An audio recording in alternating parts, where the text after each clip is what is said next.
Community Beacon, Fridays at 6:30 EST, with your hosts Michael Seville and Joel Simmons. A channel whose focus is liberty. A place where the lessons discussed and taught will create openings to a more open and freer mindset. A mindset where you may reach the height of your potential and excel. Here are your hosts, Mike and Joel.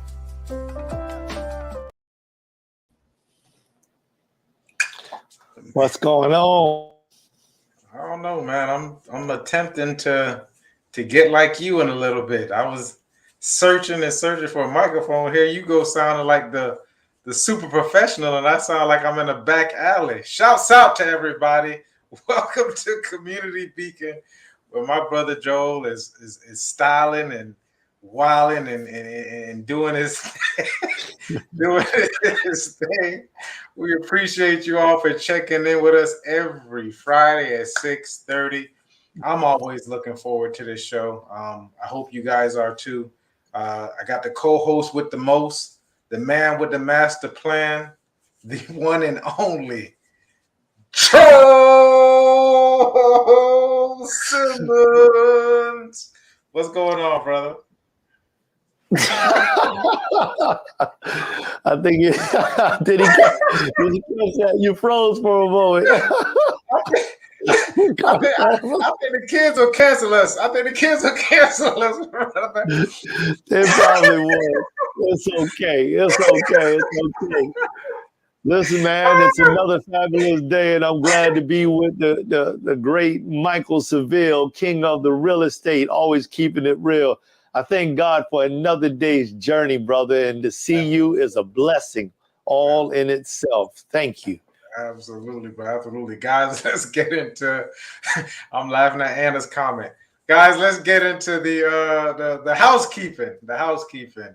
Guys, Monday, I'm releasing What It Takes. Come follow us through that journey. Last month, we spoke about branding and marketing, mostly about branding and how we can all be aligned to our brand, things that'll help you not only just be better within your space, but also like things that'll continue to keep you going. Because I'm telling you one thing, when you're not in alignment, you're not sticking to your core values, period, just throughout life, you're going to burn yourself out, because that pretending, what do they say? Fake it until you make it.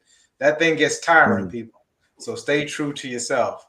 So go and check out those episodes Mondays at right around 9 o'clock. I actually been dropping it earlier because you all have been engaging with it earlier.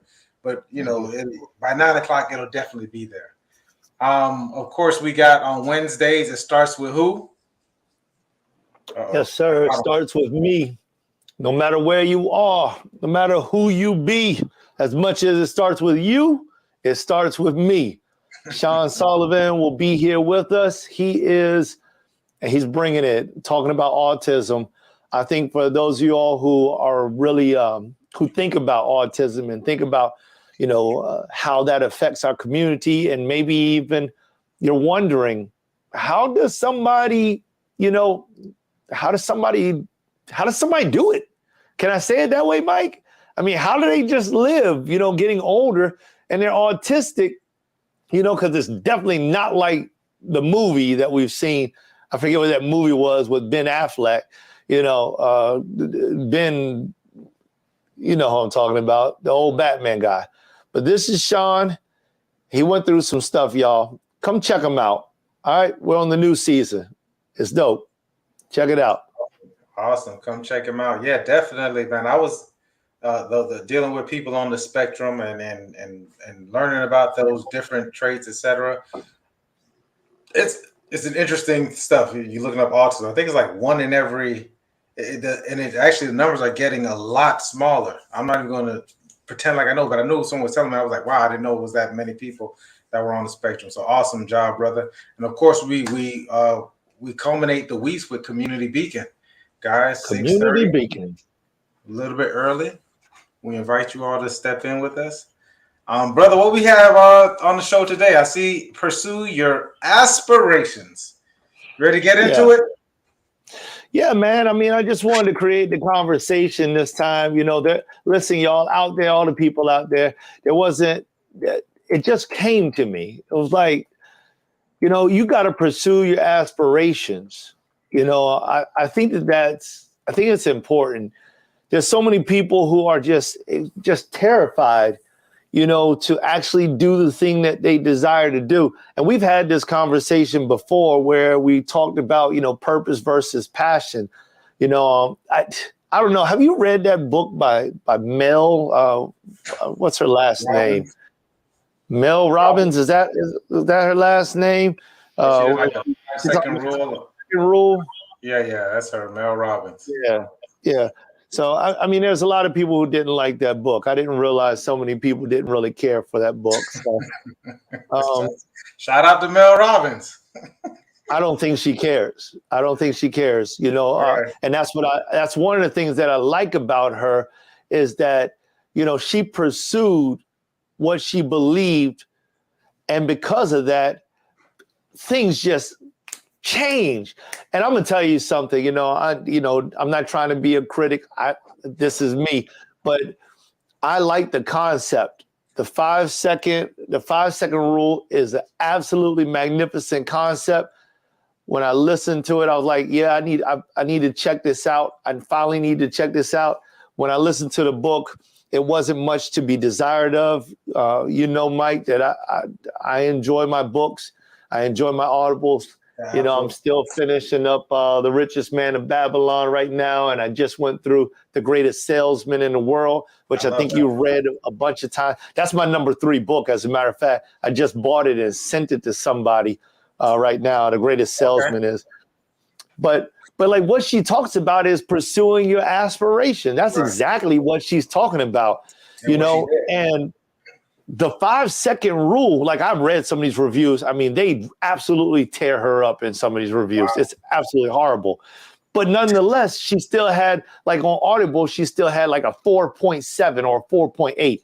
Because the bottom line is that if you can program your mind to do what she's saying do, it works. Right. Period.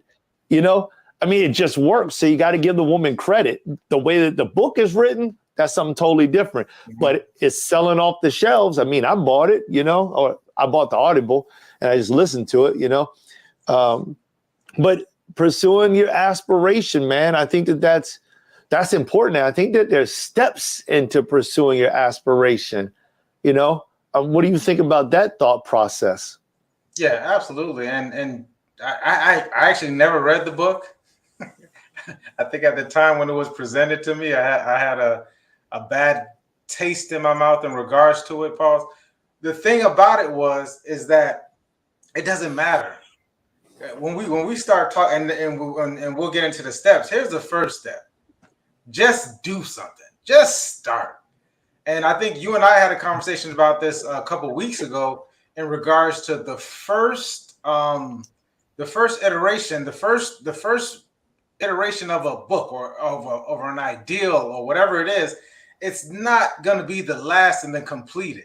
It's just moving towards the process. It's even more important to get it to market as soon as possible so you can actually start testing it.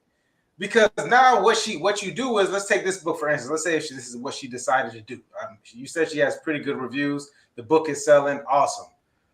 But what you could do if this book is her final, thing that she wanted to do is perfect the book, you can always take it back and do a re-edit.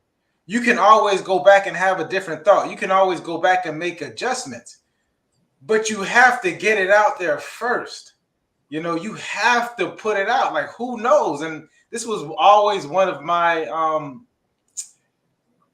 I always had a thing with artists. They always frustrated me because an artist they want to put out this perfect, perfect work, whatever it is, whether it's music. Right. And I get it because they're so passionate about what it is that they do. They're not sure how the market is going to take it. But you don't know until you put it out there. Like, and then you let the market decide if it's based on that, or here's the ultimate thing, is you self-validate and you are open to receiving criticism. Obviously you want constructive criticism. But if you can self-validate saying, hey, this is great, then I put it out to the market. Then when I'm open to receiving constructive criticism in the form of people who are like, well, you know what, you can add this. Then I can take it and internalize it. We'll say, should I add this or should I not add this? But more than likely, this won't be your last thing. And it also could be the perfect thing for the market if you wanted to add value some kind of way. You know what I mean? Just put it out. That's I don't care about the name. You know, you can test the names. You can test certain wording. You can test certain demographics. You can test the, marketing, whatever it is. Put it out there and let it go. Like most people are we're talking about Apple.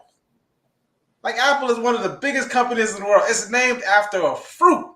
You know what I mean? Does that diminish? It's almost like the rose. You know what I mean? Like the rose by any other name would it not smell as sweet?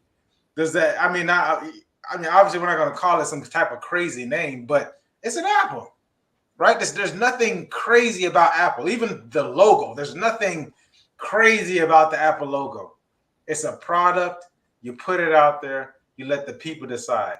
That's the first step. Put what it is that you have out. I like that. When you start talking about Apple, I wonder what was the thought process behind the apple. Like an apple a day keeps the doctor away. I don't know. I don't know what it is.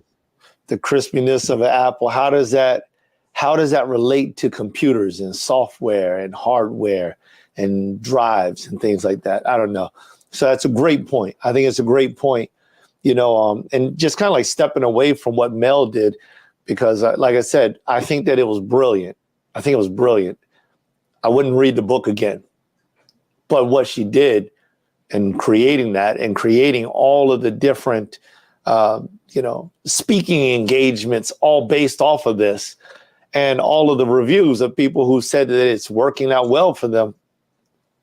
Good job, Mel. Yeah, way to get out there, Right. I mean, it reminds me of kind of a part of my philosophy. Well, not even kind of my philosophy that got me to be here with you, just PM management, and it's all about that thought process, and then, putting that out there and acting on it, accepting that everything is not going to work. Some things are going to fail.